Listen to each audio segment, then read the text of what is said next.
Welcome to lesson 1 of the SwiftUI to-do list app. In this part, we're going to start setting up our project, integrate Firebase, and just create a bunch of empty files that we are going to work on in the upcoming parts. Before jumping in, hit that like button down below, subscribe if you're into iOS, open up Xcode, and let's create a new project here. So hopefully you have Xcode installed already. If not, you can get it from the App Store for free, the Mac App Store. I'm going to assume you have some basic working knowledge of the Swift language, and let's dig in. So we're going to select the app template under iOS, and I'm going to call this a to-do list app. Maybe we'll get rid of the word app. The important configuration here that you want to use is SwiftUI for the interface, and of course Swift for the language here. Go ahead and continue and save the project wherever you'd like. I will toss it onto my desktop here, and we should get something like this in our window. So on the right hand side, you might have a spinner. It's trying to load the SwiftUI preview. On the left, we got our template for our content view. And what we want to start by doing is actually bringing in Firebase into our project. And like I mentioned, we're going to use Firebase for authentication as well as a database, aka Firestore. So what we'll want to do is hit File at the top left, hit Add Packages, and I've already actually used this before. So if I just search Fire, you'll find Firebase iOS SDK. If you're not familiar with Firebase, what you can do is just go to Google and search Firebase iOS, and there are some basic steps where you'll get a URL to paste into here to integrate this to your project. So cool, so since I have it here already, let me select it. I'll continue here. It's going to take a few seconds to resolve it. The first time you do it, it's a little bit longer, but just bear with it. And you're going to see a list of the various packages and libraries that Firebase offers, and we're going to want to select a few of them from the list. So just bear with it here. There it goes. Okay, so here we have a nice long list of stuff that is available. What we want to check is Firebase Auth, which allows us to create and sign users in. And we're also going to want Firebase Firestore and Firebase Firestore Swift. Firestore is the document-based database that Firebase offers. So once you've got all of those checked, just go ahead and continue. Hit Command B to build your project, and we should be in good shape. So it's saying that it's already building, so we'll hit cancel and let that actually run over there. Let me full screen my window here. All right, cool. So it looks like it did indeed successfully build. And on the left-hand side, you should see all these package dependencies pop up. So cool. So now we want to actually bring in a configuration file. So you're going to head to firebase.com, sign into your Google account, and we're going to create a brand new free project here. So here we will give it a name of, let's call it, we'll call it SwiftUI to-do list. That'll be our project name. Hopefully it's unique. We'll pretend like we read all of this. We can actually just leave all the configuration the same. We'll select a default Google Analytics account and hit create and let it do its thing. So while it's doing that, let's come back to our Xcode window, and in our project navigator, by selecting the top item here, we want to make a few changes. We are going to uncheck landscape for both iPhone orientation and landscape and upside down for iPad orientation. That is indeed important here. The other thing we want to do is for our display name, we're going to call this to-do list. This is essentially the name of our application that shows up under our app icon, and we want to make note of our bundle identifier here. For me, it's io.iosacademy.to-do list. We're going to want to enter this into Firebase in 2 seconds. So speaking of which, looks like this is done. Let's continue here. And now that we've created a Firebase project, we need to add an iOS app to it by selecting iOS. And here is where you're going to want to enter that bundle identifier. So we'll do iosacademy.to-do list to make sure your casing does indeed match. I believe that should be good. Yep, looks good to me. And we'll put in a general name here. So let's call this iOS to-do list. All right, and we can leave that Apple ID empty. And when you continue here, what it'll spit out in the next step is this Google Services plist file, and you'll need to hit that button to download it. and we're going to bring this into our project. It's basically all the configuration files. Well, it's one file with all the configuration information, bit of a tongue twister, to make sure Firebase successfully connects to our client app, our iOS app. So we're going to skip all this jazz since we'll do it ourselves. And let's come back to Xcode and drag in this new file that we just got from Firebase. So let me drag this in, we'll drop it right there, and you want to make sure that the target membership and copy items if needed is indeed checked. So now that we've got the file in, we do need to do two more tiny things in the console here to get our app prepped in terms of Firebase setup. The first thing you'll want to do is open a build and go to authentication and just toggle this on. We're just going to say get started, and we need to let Firebase know what type of authentication our app is going to support. Firebase does give us, functionality for sign in with a phone number, Google, Facebook, etc. But what we're going to work with is email and password. So we'll just select it, flip on the switch to be on, and hit save. Cool, so now we've got authentication set up, and the other thing we want to set up here is our Firestore database, which is under build. Similar here, we are going to hit get started, and it's going to ask some basic setup. The first step, we're going to say, instead of a production database, let's start this up in test mode, which is perfectly fine for our use case. We'll continue. We are going to then specify our location of our Firestore server, basically wherever our data is going to originate from. Whatever the default is, most likely is fine. Go ahead and continue and give it a few seconds to get its life together, and it should be good to go. So alrighty, let's give our application a build and run in a simulator. We're going to be working with the iPhone 14 Pro throughout this series. So I've got that selected already. So we'll hit this big play button at the top left, which should indeed build and pop up our simulator like so for us there. And we should see our empty application open. And I believe it's going to say hello world. Let's jump back to our contents view and see. Yeah, we should see hello world pop up in the center here. Maybe not, maybe it's just a little slow, bear with it. The first time you run your app, it can be a little slow, so cool, there it is, it does indeed pop up. If you want to switch between light mode and dark mode, which we will do periodically throughout this video, you can hit Command-Shift-A, and that's how you can switch that. You just saw me do it right there. So now that we've got that good to go, we do need to do one more thing to actually tell our app to connect to our backend, aka Firebase. What we're going to do is go into the to-do list app Swift file, and this is basically the entry point for our app. What we want to do is import Firebase core is what I'm looking for, and we are going to stub out the initializer, and we'll say Firebase app.configure. Now, when you do this and build and run your app, everything should be working as before. You won't visually see anything different, but if your app does indeed crash, that means most likely you forgot to bring in this Google services file.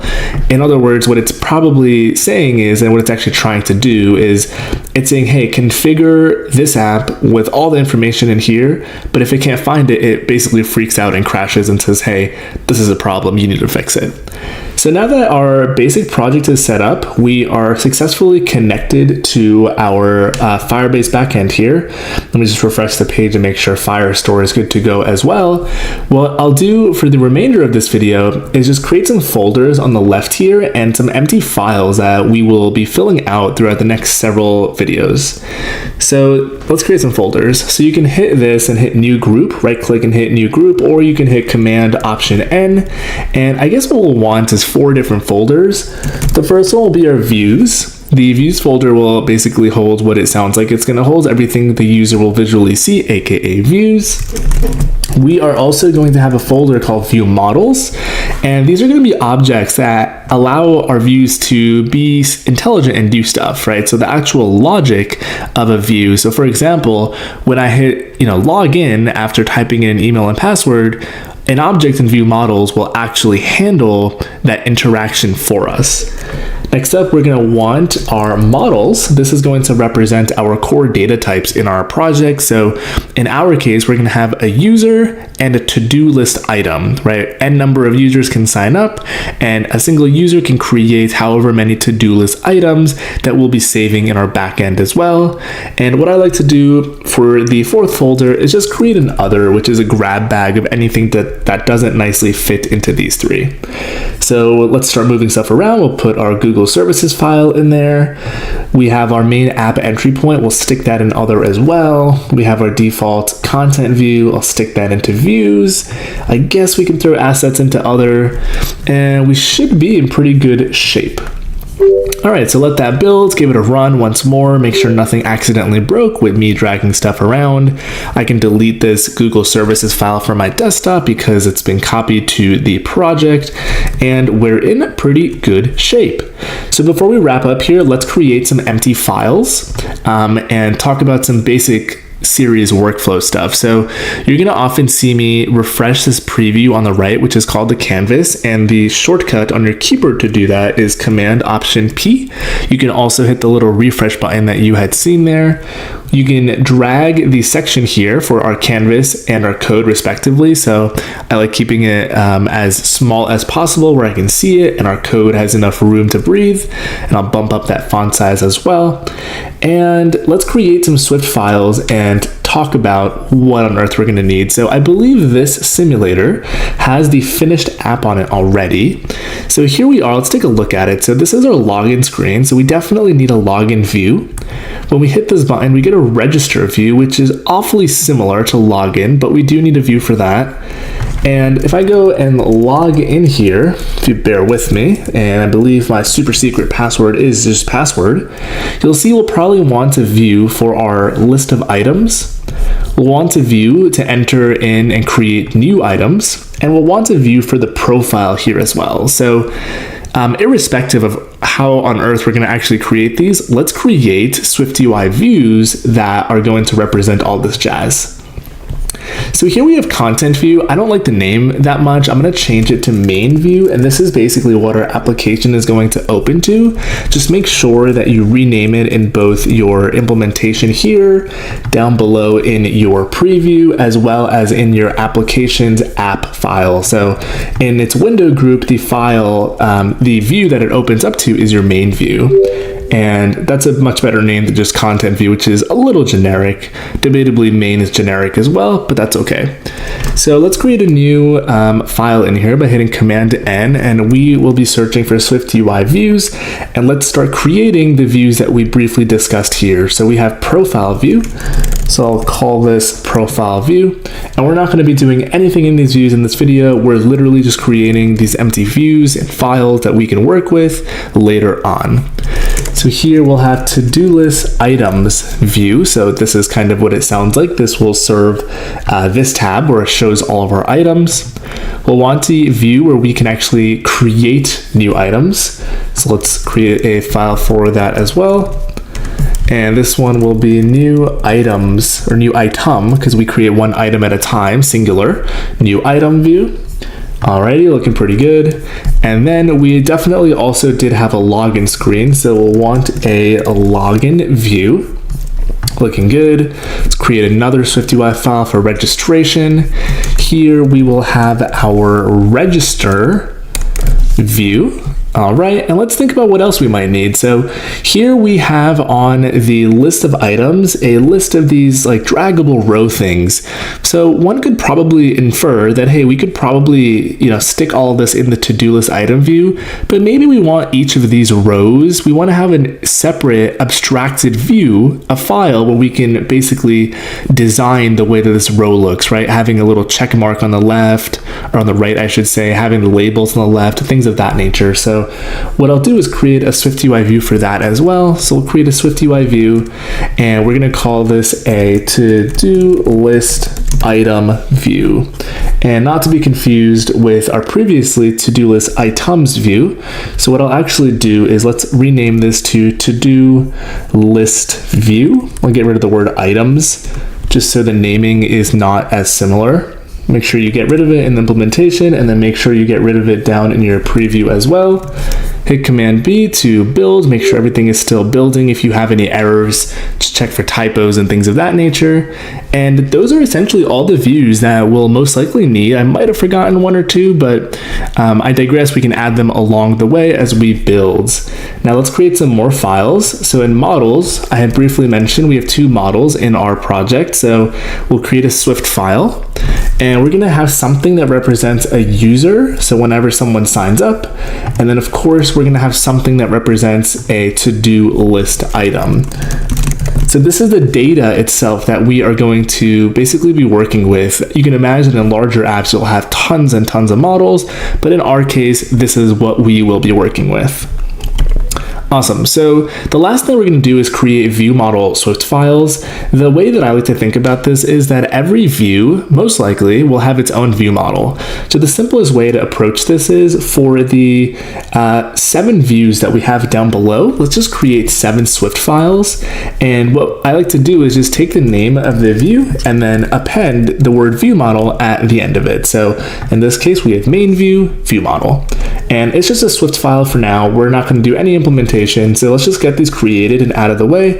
That way we kind of have a picture of what our overall project is going to start looking like. So let's do profile view, stick on view model, boom, created. Let's do this a few more times for our other ones, and then we can get on with actually the good stuff and creating stuff in the upcoming videos. So here we have to-do list view, view model. I realize that the word view here is redundant. It's by design for consistency, so just run with it. Similarly, we have our new list item, or rather our new item view. I'm going to confuse list and item. I feel like a lot throughout these videos, so bear with me. So new item view, stick on view model, good to go. Next up, we have our login and register views. Alrighty, let me create that. So here we'll have our login view model. Alrighty. Let's create another one for our register view model. And I'm flying through these file creations just because, you know, we all can learn from creating one how to create the others. But the important thing is just make sure you have one file for a view model per view. And our last one here is our to-do list item view model. So to-do list item view model. Awesome.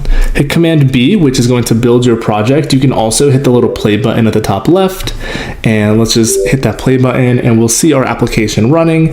Nothing has changed from the template. We still see hello world, but we're in really good shape to start building out each of these views, the actual logic and interaction with it, and making this thing actually work. So thanks for sticking around. Hopefully you've gotten this far and you've got your project set up.